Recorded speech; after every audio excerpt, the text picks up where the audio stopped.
Hey everybody, Malu Beyonce here, and before we get to our special guest interview, I just want to make a few quick comments. Number one, I did not reach out to this guest, he reached out to me. I was on the fence about interviewing him because I've never interviewed someone with a not so great reputation from being on the show. However, I did think it was fair to hear him out.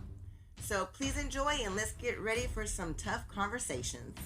Hey everybody, it's Malu, and we have a special guest. I'm flying solo, which is kind of interesting since Naked and Afraid is having a solo season coming up. And today, I'm by myself with the infamous Seth. Do you get called that a lot, Seth? Infamous?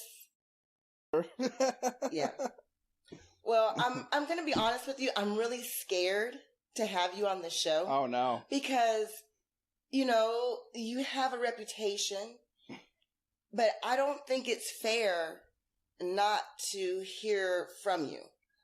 I don't think it's fair. I used to be a real journalist, and I think I'm still a real journalist, and you have the right to speak your mind and try to get your point out there. And I really want to know because you were one of my very first podcasts. Oh, really?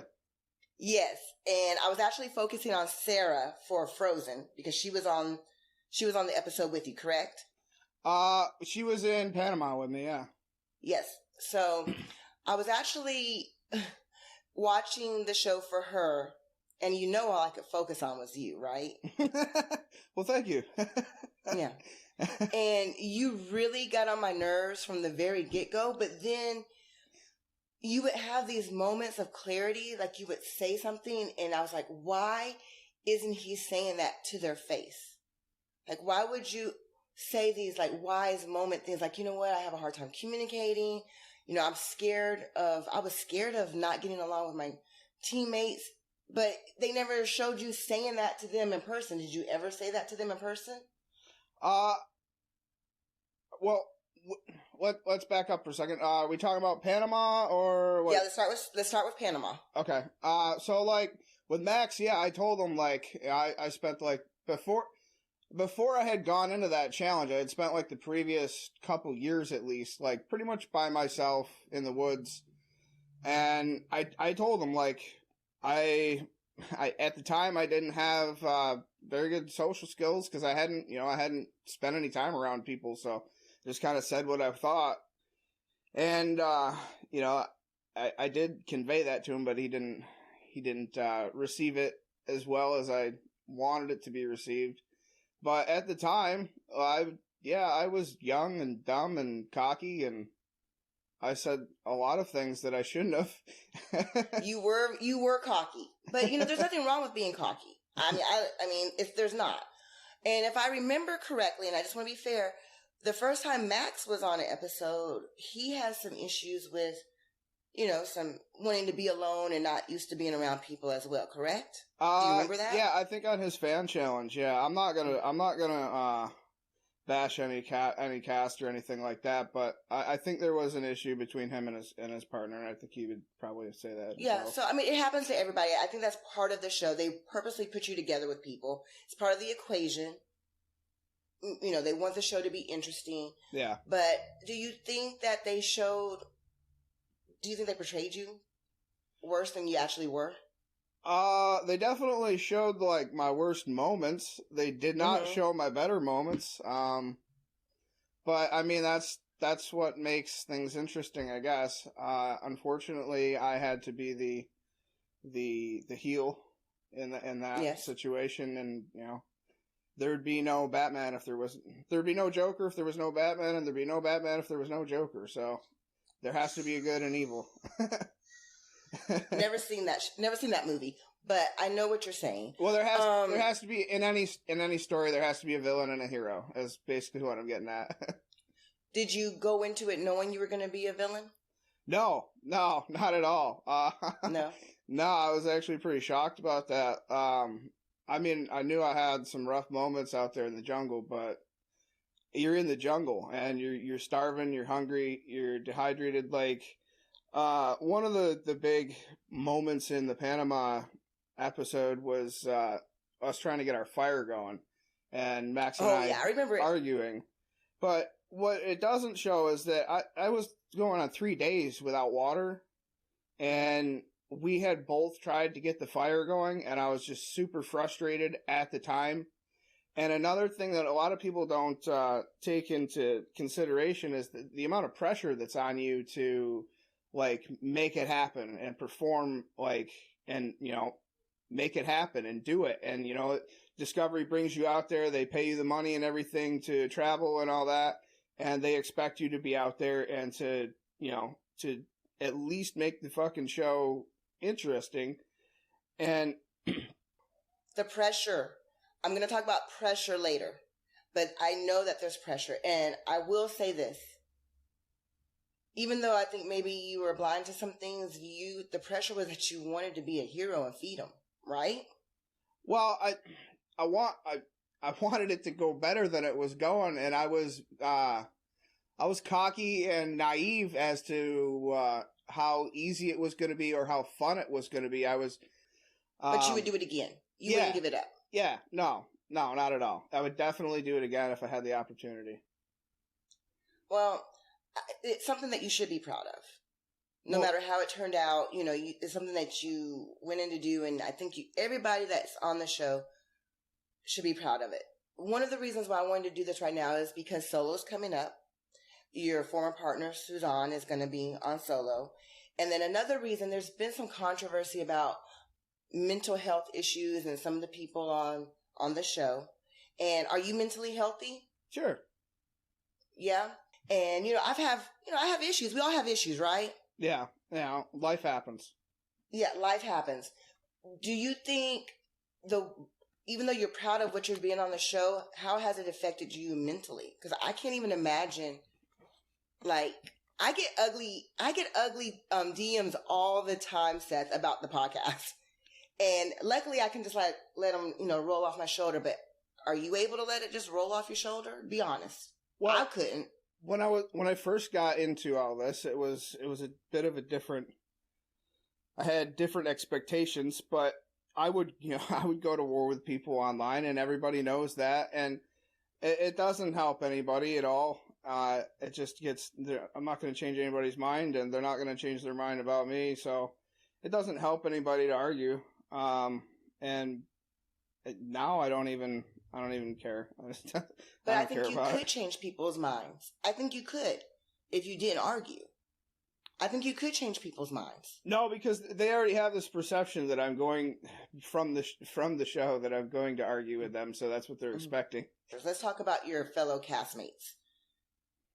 I mean, I feel like all of them, 99% of them, have a bond, a really close bond.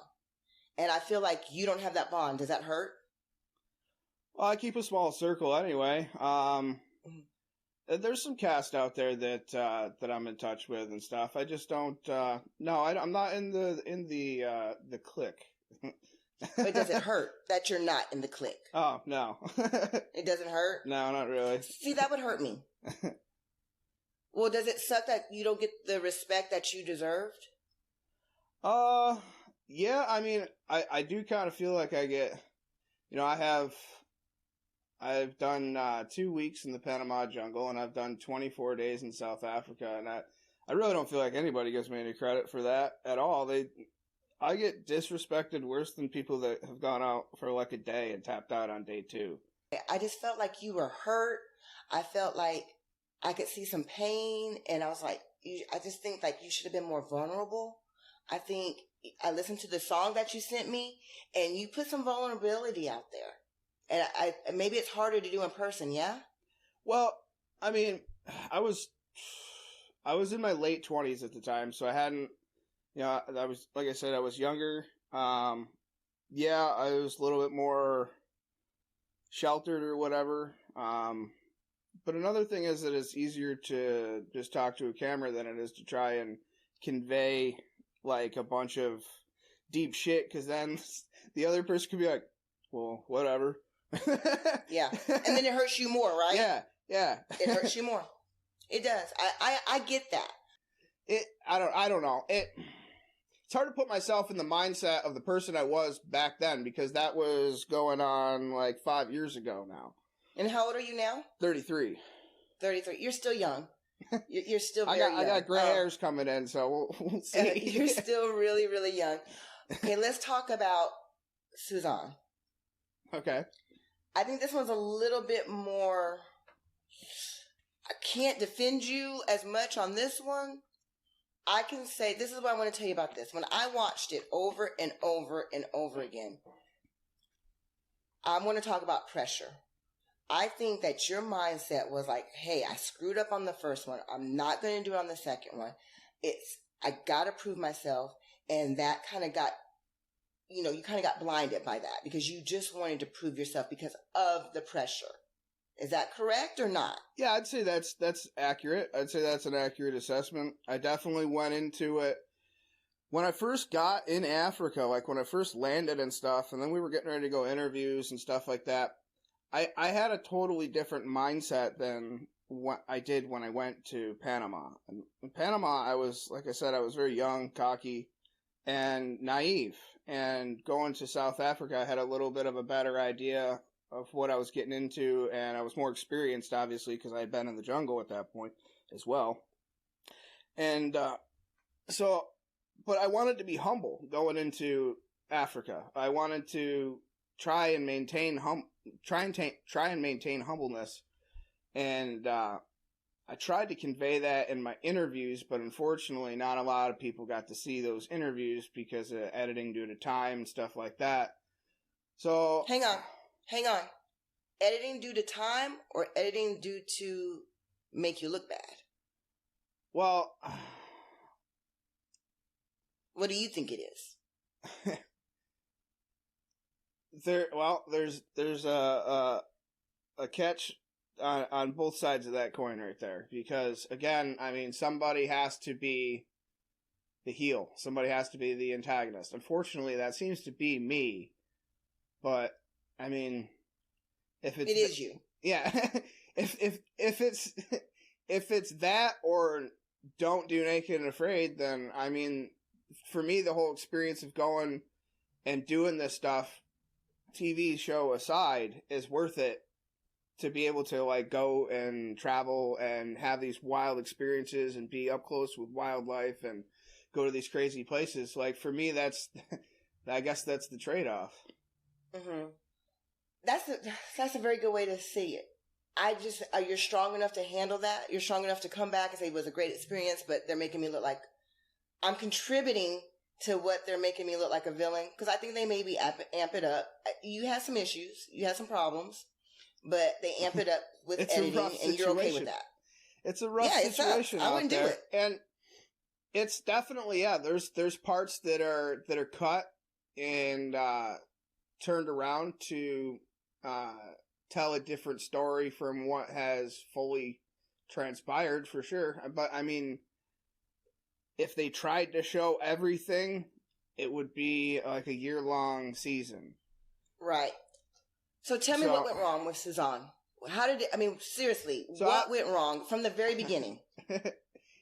So I think what happened with her is that she had, like, sort of in the same situation, like when I was going to Panama, like I thought it was going to be a guy and a girl.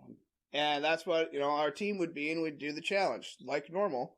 So I think when Suzanne got to Africa and she met her partner, that they were like, all right, it's the girl team, and they had this hard insertion coming in and everything, and they had bonded, and then all of a sudden, like when they had already started making camp and stuff, like here comes a man into the thing, and I think it threw off their dynamic, and I think that's what really started her whole grudge towards me. I mean, I'm sure you'll probably interview her at some point in time, and she can either correct me on this or not. I don't hold any grudges towards Suzanne for anything that happened on Naked and Afraid at all. I've actually tried to reach out to her a couple times. But I think that was a no-go? No, actually, the last time I did talk to her, it wasn't like a long conversation, but it was at least an acknowledgement. But I think that's what threw her whole momentum off. And then we had some obvious personality clashes, but when it's all said and done, after everything that has happened within my Naked and Afraid challenges, Suzanne has actually been the best partner I've ever had. So, I mean, she was a hard worker. I mean, she was a worker. She works hard. She's a go-getter. And, I mean, like, any partner that's willing to pick leeches out of your butt crack is a good partner. Did they show that? Yeah, that's Did I miss? Yeah, that's in it. That's how bad the water scene was if I missed that part. Yeah. Oh, yeah, I do remember. Yes. But like I said, you know, we fought and stuff, and yeah, she abandoned me and blah, blah, blah. But to date, she has been the best partner so far that I've ever had. Mm-hmm. So I don't think I'm going to interview Suzanne because I think that she's probably not going to be happy that I interviewed you.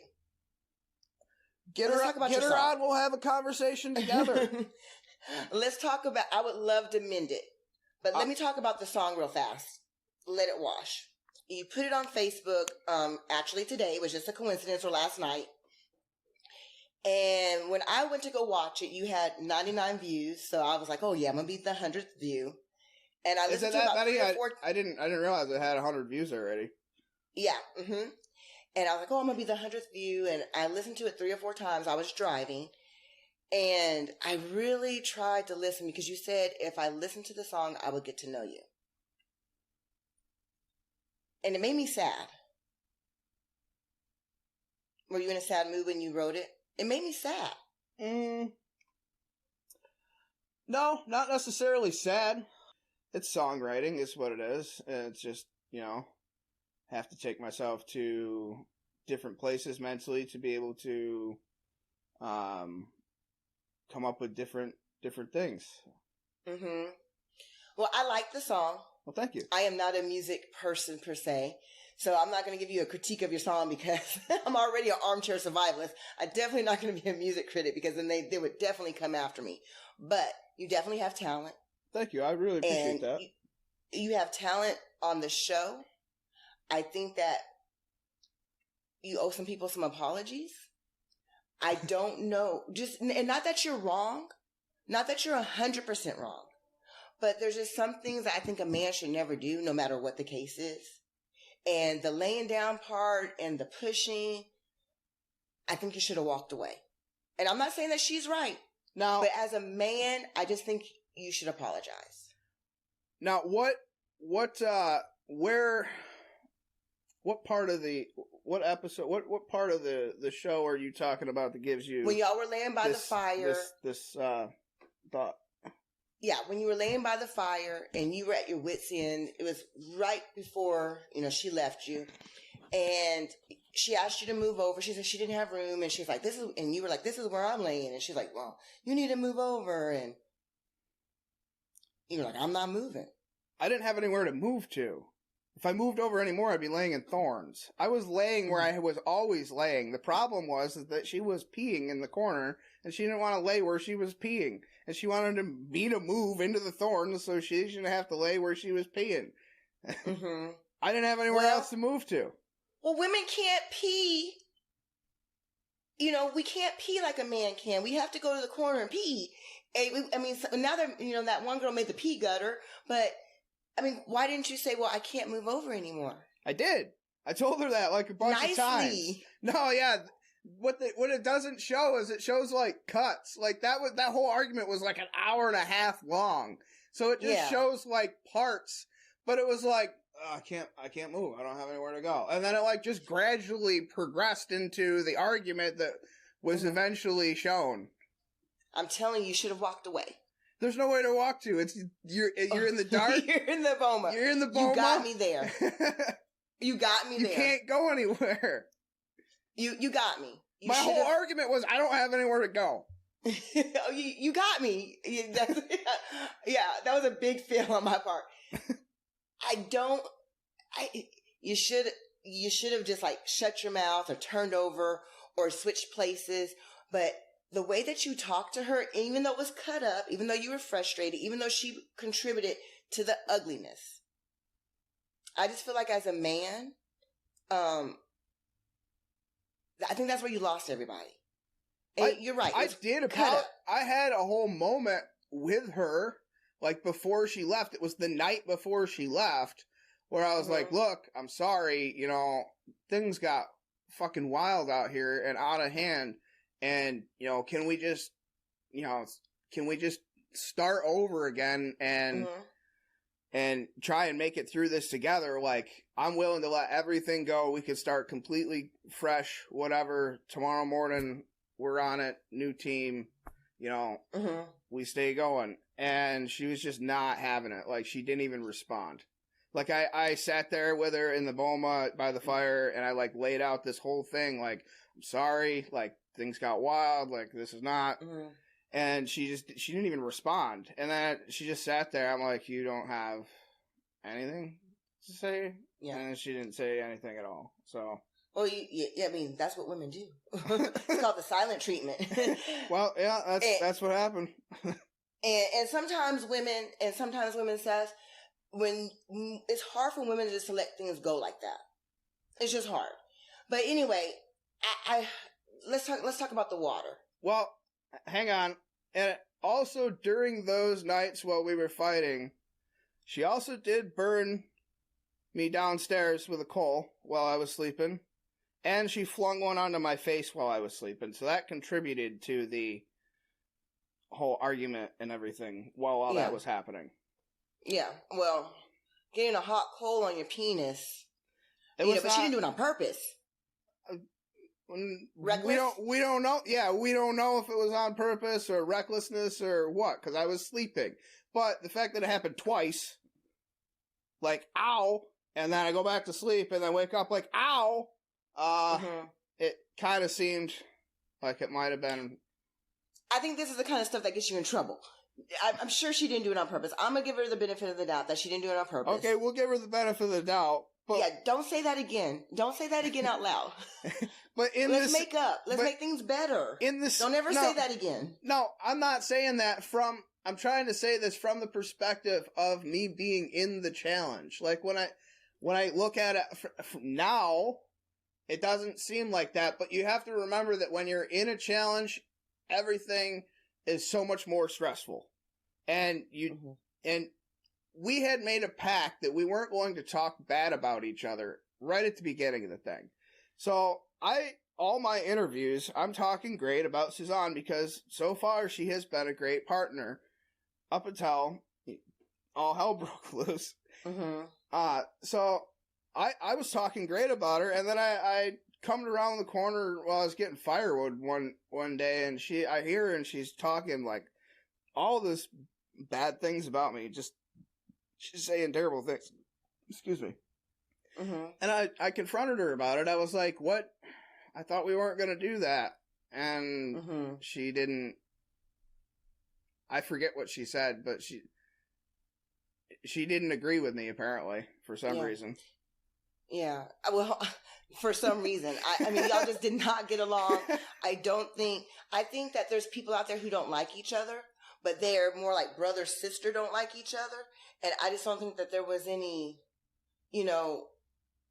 love between y'all. And the fact that you thought that out there, I'm going to give you the benefit of the doubt too, because what I would normally say to you is, if you think she did it on purpose, that shows us more about the kind of person you are. But you're, stressful. You're in that situation. You might have been in shock. I mean, I'm telling you, I'm giving you the benefit of the doubt because you were hungry. Let's talk about the water incident. Okay, let's get into the water incident. Okay. Who was wrong? Who was right? So, we were both wrong. Let's start off by saying that. We were both wrong. But again, with the stress of the challenge and the heat. I mean, the heat alone was enough to just to drive you nuts. It was 145 degrees there. I mean, that's like living in your oven. And it's enough to drive you freaking nuts. So I'll start off by saying we were both wrong. Should I have yelled at her? No, definitely not. That wasn't okay. But what really happened in the water situation is I was not out hunting all day. That's not what happened. So I was actually in camp all day, and I was the one that went and got the water. I went and got the water.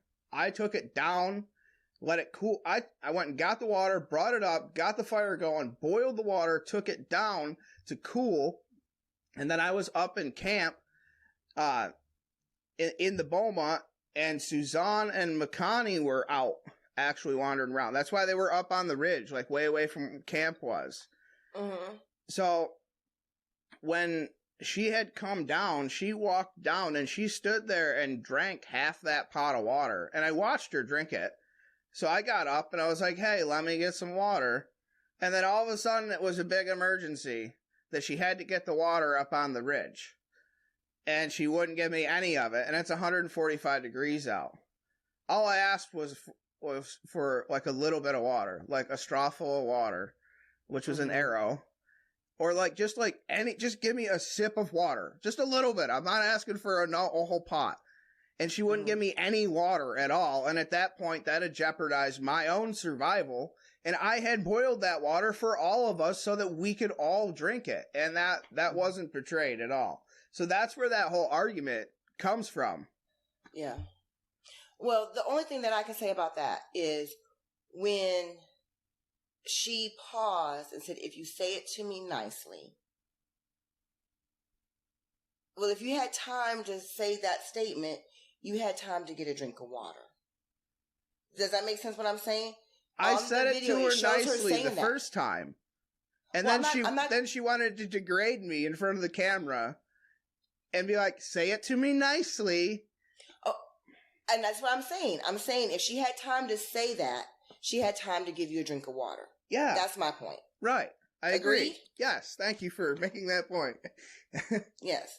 That's the only thing that I can agree with. But I'm going to, like I said, women do that. I don't want to, I hate the way I sound, but women do that. And we're in the heat of the moment, just like you're in the heat of the moment. And I was just like, wait a second. If she has enough time to say that, she has enough time to give him water. And he went the F off way too high. I mean, like you went way, way off. And I'm like, now we're in a place where we can't get back together. And it's just like and then I started thinking, it was just like with Max. I don't understand why, if there's 3 people there, why do they need you there to help with the shelter? If it was Matt Wright, they would want him out, hunting. And so I see some inconsistencies. 3 people there working on the shelter. It's okay for one person to go try to get some food, right? Well, that was my thought. And also in Panama, on that shelter situation, all of the palm fronds that were over there for that roof, I cut down and dragged over there on my back. Mm-hmm. I believe you. I believe that. The girls might have carried like 1, maybe 2, like a couple of them over there. But I carried 90% of the huge palm fronds that were down all the way across the island, all the way across the whole bay, over to where our camp was. You're a hard worker. You're a hard worker. I'm not going to deny you that. You're just a bad communicator. I don't have no problem with the work that you do, but you don't listen and you're a bad communicator. So I believe that. So the only thing I really hope, because my reputation is kind of on this interview too. We can't prove what happened. Like if she drank half the water or if she didn't drink half the water. The only thing I'm going to say is, if there was time to argue, there's time for you to drink. And you need to work on your communication skills. Nobody, at least I'm not, dissing your work ethic. Well, in South Africa, I tried really hard, and unfortunately, those moments won't be seen. They won't, like, the moments where I was really, like, I sat there with Suzanne and we had conversations for, like, hours. And I was really trying to, like, get to know her and, like, and then eventually she just, like, I think she got sick of me talking and then just shut down. But I can believe that. But I was trying to not be the quiet one that didn't talk to anybody, which is outside of my realm. So, I don't know. No, I know. I mean, I'm telling you, I can read between the lines on the show. And I'm telling you, I know that you were out there busting your butt. I know that you were trying really, really hard, but you know what? Suzanne was also worried about you because you were being stubborn and not listening, and because you wanted to prove yourself. And I think when you go out there and you try to like just twist it a little bit, your personality, like what you said, I think that's great. But they didn't show it. But it's something that it wasn't natural. It's not going to come out natural. And I think that's why, like, Boulant, like, he's just naturally a jerk. Like, he's just like, in your face, I'm going to be this way. And that's fine. And I hated the way that, like, when you wouldn't give him the bow, you know, and I thought it was really wrong of him to walk up with the food in his thing. I mean, like, that's disrespectful. I understand all that. I felt sorry for you. Does anyone ever say they feel sorry for you at that point, at that end point? No. No.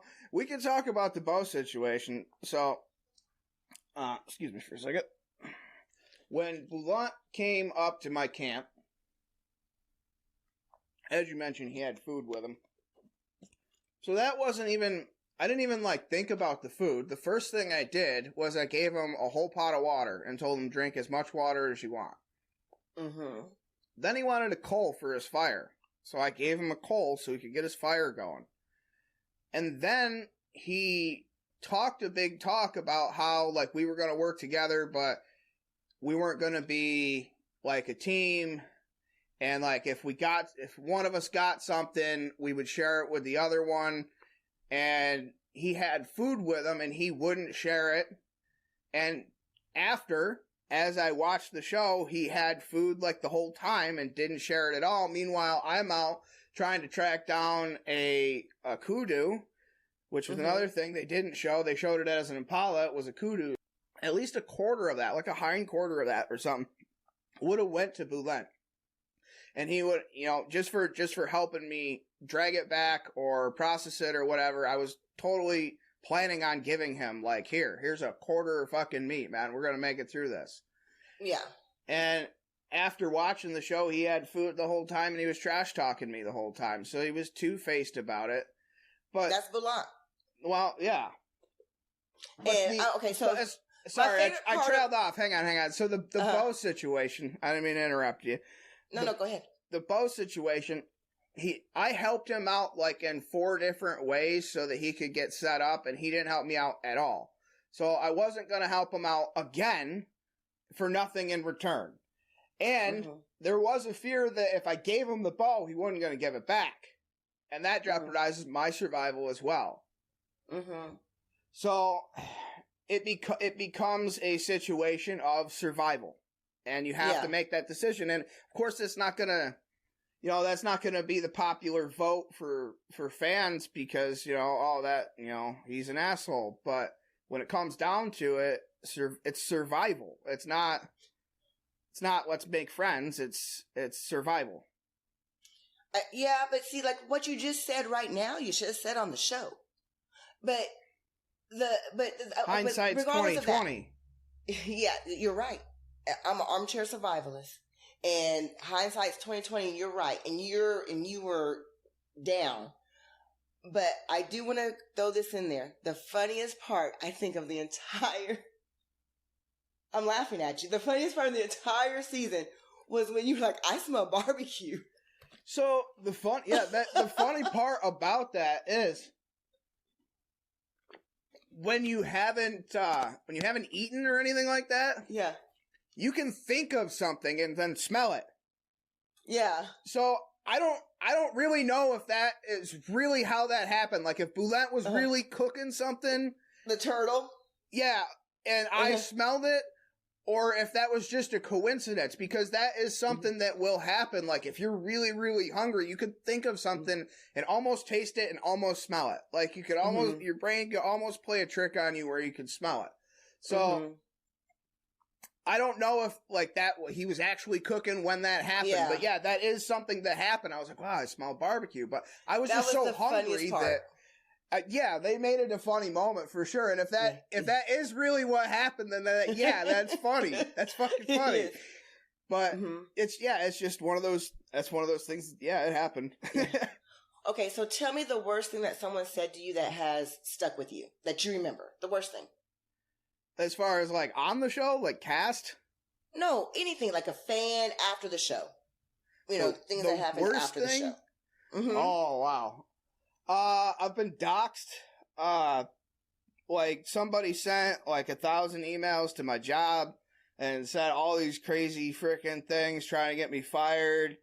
And, just like, people saying terrible shit in my inbox. Like, just people are downright rotten. Oh, some people have said you should kill yourself, that's the most terrible thing you could ever say to somebody.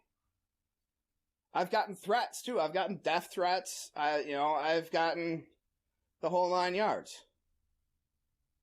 That's uncalled for. I mean, I don't understand this because I respect all of y'all. Even though I don't like you per se, I respect you. Because I respect all of y'all. Even though I don't like you per se, I respect you. And that is so freaking, I just can't believe that. I cannot believe that someone would send all those emails to your work trying to get you fired. I cannot believe that someone would tell you to kill yourself. I think you are wrong on the show, but I take everything into consideration, and maybe that person who sent that has mental illness. You know what I mean? Well, to go to those lengths, I think that's pretty obvious. Yeah. And to those people that are messing with Seth or anybody else on the show because of the way that they're portrayed, I like to make fun of them because they signed up for it, but nobody should be bullied. It's just wrong. And that's why I really wanted to come on the show, because I wanted to see what Seth was really like in this small moment.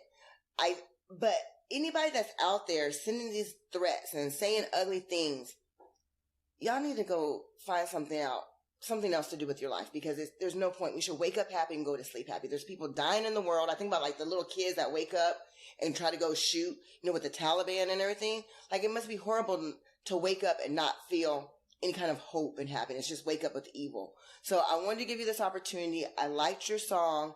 Do you want to come back? I know the answer to this, but do you want to come back?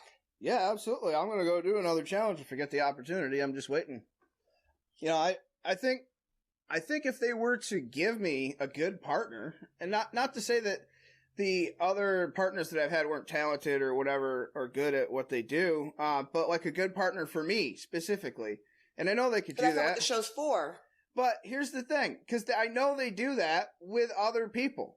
And they have our full psychological profile. So we are fully evaluated, and they can compare us. They know what personalities are what and what would get along. And I think if they were to give me somebody that they know I would get along with, I think that episode would be awesome. To watch and everything, because I think it would give people a different perspective. And obviously it's easier to work in a team with somebody you get along with. Now, with that being said, I would also do the solo challenge as well. I mean, to me personally, it doesn't matter what challenge they want to send me on as far as the solo challenge, XL, a regular challenge. And mind you, I've actually never done a regular Naked and Afraid 2-person 21-day challenge. I know. So that would be interesting. I would like to do that. I know I can do 21 days because I've done 24 days in South Africa. So a 21-day challenge is not... There's that cockiness. There's that cockiness of yours. I would not want to see you on solo because I don't think you would be interesting on solo. I'm just being honest. I don't think you'd be interesting on solo. Why? Because there's nobody for me to argue with? That's right. I want to see you put in the work. I want you... I don't know why you got banned. Solo would be the show if you want to see me put in the work, because then nobody can say, well, you rode on the shoulders and they carried you and blah, blah, blah, blah. I mean, send me out 21 days by myself. You didn't let me finish my sentence. I want to see you do the work of getting along with somebody, because I already know that you're a workhorse. I already know that you'll push yourself to almost death to try to prove yourself and to provide for your partners, even though you don't like them. I already know that. I know that you have those skills. I want to see you get along with somebody. I'd like that. I would really like that, but it's not for lack of trying. I'll tell you that. And it's been set up like that. I mean, that's Yeah, what makes the believe you. drama. I believe you. But let me ask you a couple more questions, and then we're going to wrap this up. All right. Number one, what did you do to get banned? Was it just cussing people out? What? I have no idea. This one, I don't know the answer. On what? The fan pages and stuff? Mm-hmm. Yeah. Oh, just defending myself and apparently just stirring up too much shit with just people going at me and me going back at them. And I don't know. Mm-hmm. I guess it's too much for the admins to handle. Apparently, I'm too much trouble. Well, I don't know if you. I hope you didn't threaten anybody. I don't know what you said to them. I don't know. But I was just arguing with people. Like, no, that's not true. That's not what happened. Mm-hmm. Basically, like what I just clarified on here. But you actually gave me the opportunity to speak instead of just waiting for me to reply and then replying with your response that you already wrote before I replied. Mm-hmm. Well, like I said, I'm an armchair specialist expert, so I really do watch the show and I watch everything. You got to remember, some of them are just watching it while they're cooking dinner and they're like, oh, and they're not reading in between the lines. Do you know what I mean? And you have to let some of that crap go. And I also think you need to make... If you're not that invested in the show, then don't attack people that are on the show. But that's why you go on the show. I mean, that's what it's for. That's not why I went on the show. But you have to realize it now. Like, okay, so they call you up. We're going to put you on another show. You need to go in there realizing, I need to work. You call me up. I'm going to give you my number. You call me up and say, listen, this is what do I need to work on? You need to work on your communication skills. And I think you need to be vulnerable. And I'm going to be honest with you. I think that you need to somehow do a gesture to make up with, Suzanne. I don't think y'all will ever be friends. And I hate that for you. But I really do think you need to try to make up with her. Like a big gesture. So write her a song. You're good at songs. With that being said, I have reached out to all of my castmates that I've worked with personally, and with the exception of Kate, because, well, we're not going to talk about Kate, but I don't want to talk about Kate. With the exception of her, I have reached out to everyone, including Max and everyone, and tried to make amends and apologized for things that I said, and I don't know. Like I said, excuse me. The last time I reached out to Suzanne, she did respond, and it wasn't anything nasty or anything like that. Mm. So, I don't have any bad blood between her and I. And I've reached out. I talked to Sarah from my Panama challenge. I don't have any bad blood between her and I. And I've reached out to Max, and Max doesn't reply. So yeah. Well, I've never reached out to Max. I've not really reached out to Sarah that much. I've never reached out to Suzanne. I'm just a fan. But I mean, maybe write a song or something, or like, I'll never forgive my mom. And maybe it's too much, but it would have been nice even if she tried. Like, even if, like, the people that I dislike the most in my life is my mother. And even if she tried to reach out to me and make things up for me, it wouldn't work, but it would be nice. There's guys that we've dated that we don't want them back, but it shows some kind of respect that you reach out to them and make up with them more than once, more than twice, more than 3 times. It just makes us feel good. So think about it. Will you promise to think about it? I sent Suzanne at least one message per year for the last 3 years. And finally, the one time I did get a response back, but it wasn't like a conversation. So it's not that I haven't tried. She just doesn't care, apparently. So, well, what do you think? You think I gave you a fair shot? You think I was honest and open with you? Yeah. I mean, we can keep talking. Let's break out some drinks, and we'll keep talking. So tell me about.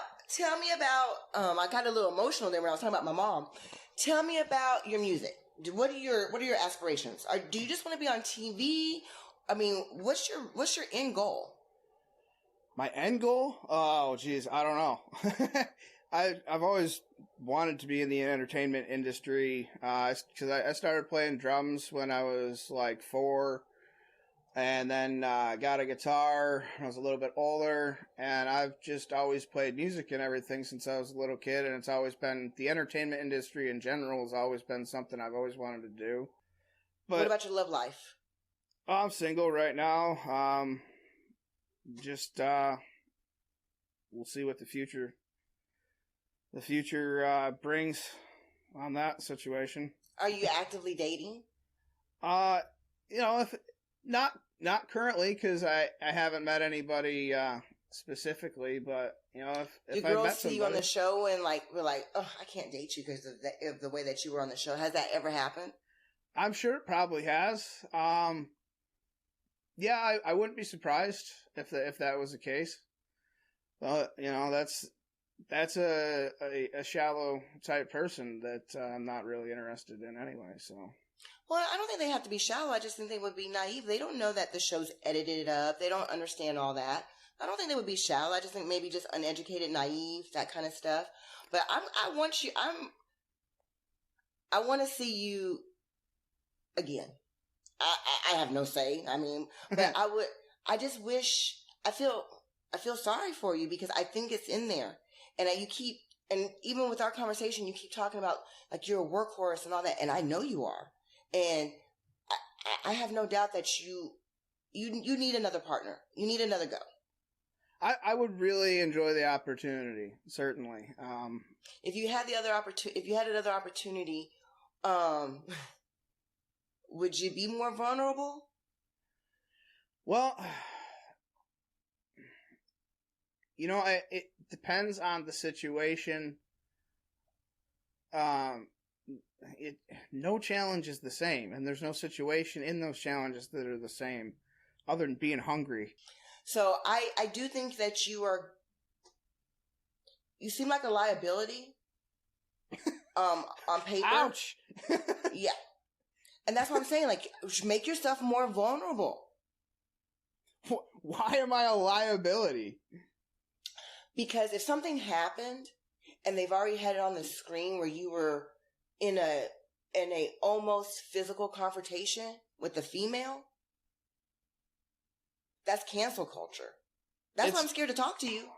Even though I'm not saying it was as bad as it appeared, but that's the way that it was shown. It's never come to anything like that in any way, shape, or form. So to have that idea is incorrect. It is incorrect. And those people that are sending you nasty stuff that are out of line, but that's what they're thinking. You know what I mean? They're not smart. They're not, as smart to say, that was an hour and a half incident. Or, they're just showing him all his bad parts. Or they're not saying, hey, hello, the reason why he's out there making stupid decisions is because he failed on his last episode and he wants to prove himself and he wants to catch some big game like 90% of the people on the show. That's all they want to do is show off and catch game, but they're not giving you that credit, right? Yeah, I'd say that's pretty accurate. Yeah. So I think you should be more vulnerable. I think you should make amends, and I want to see you back on the show. And if you do some shit like that again, I'm going to be like, I'm done with Seth. I'm done. I want to give you a shot, but at the same time, I'm like, oh, I just don't know. I would watch the episode 20 times, though. It's money. I would watch the show 20 times. Well, that's another aspect of it is, it has to be entertaining. And, I think I do a decent job at least keeping people's eyes on the TV. We'll see. I think you would, but then you would have to, and the people are going to come hating you. Of course, there's going to be people who are not going to ever change their mind. Some people have this misconception of like even like a little bit type of fame like this, like that it's going to be awesome and that everybody loves you, and that's not what it is. It's it's 5 people who love you and 500 people who are talking shit about you, and that's just that's the name of the game, and that's it's something when you're new to it, you have to have the rude awakening, but then you get used to it because that's That's how it is. So Yeah. it doesn't really bother me anymore. Let's stay in touch. Sure, absolutely. And I'm gonna keep listening to your music. I'm gonna talk to Debbie about this, and because Debbie hasn't seen it, Debbie's never seen you before. Debbie's a virgin to Naked and Afraid. Oh, really? I'm the one who's been watching every episode and who's really into it. So I'm gonna have her watch your episode and see what she says, and we'll get some feedback. And have her watch this first. Yeah, that's a good idea. That's a good idea. I am gonna have her watch this first. That was a really freaking good idea. And let's see what she says. And we'll get her honest reaction. And we'll put her on here with her honest reaction of you. Sound like a plan? Sound like a deal? I look forward to it. It should be interesting. I look forward to it too. And thank you for, for being open-minded and letting me say my mind and not getting mad at me. I'm a lot more open-minded than people would to believe. A lot of people think that I'm like, just super right and super close-minded and everything, and that's not really me at all. I'm more libertarian. Like, if you're not hurting me, I don't care what you're doing. You know, freedom. Who's your favorite cast member? Do you even watch the show? Yeah, I watch the show. If I had to, I think a good show for you would be Redemption, with the girl who knows, not me, but knows nothing about, who knows very little, like a fan. And you're in charge of teaching her. I thought of this as well, yeah. I would enjoy that actually.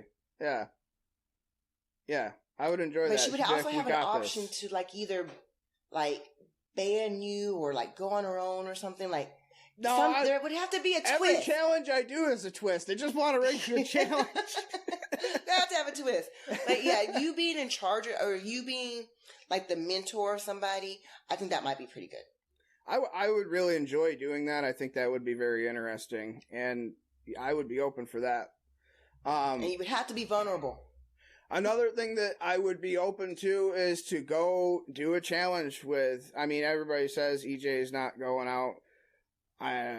But to go do a challenge with EJ or Matt or somebody and almost apprentice under them, because I'm pretty good, but I'm not as good as them, and that's an opportunity that I would love to have. Twice now. Yes, an episode where you can grow, I think would be great.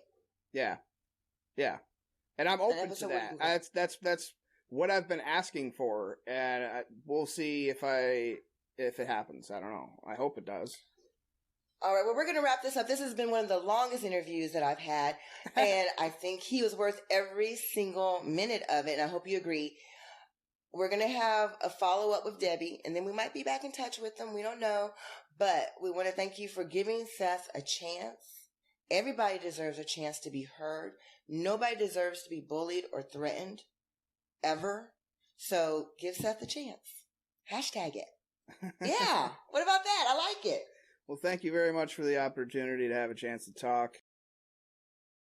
Like I said, though, you want to have a good podcast, have her on. I'll talk to her right here on the podcast. I don't have any grudges against her or anything, and it's been 3 years since we've seen each other. So if she's open to it, I'm open to it. I don't have any issues with it. I hopefully there'd be a resolve at the end of it. I know you've already said you were sorry, a million times. Would you be willing to say it one more? I'll apologize to her on camera. Sure. I Do said you mean things. It? Yeah, I said things that I shouldn't have said to her. But with that, there needs to be an exchange of that as well, because she said and did things to me that were not okay as well. Mm-hmm. So you're not willing to give an unconditional sorry. I think if you were to say, listen, I don't care what she says, I'm going to say sorry, no matter what. But can you say sorry without expecting one in return? I don't expect one in return, but I mean, it would make things better, I guess. Because you've had it rough, right? Well, yeah, I've like I said, I've tried to make amends with her, and just she's not interested, I guess. I tried We'll to see. be the bigger person. We'll see. I don't know. We'll see. I'm very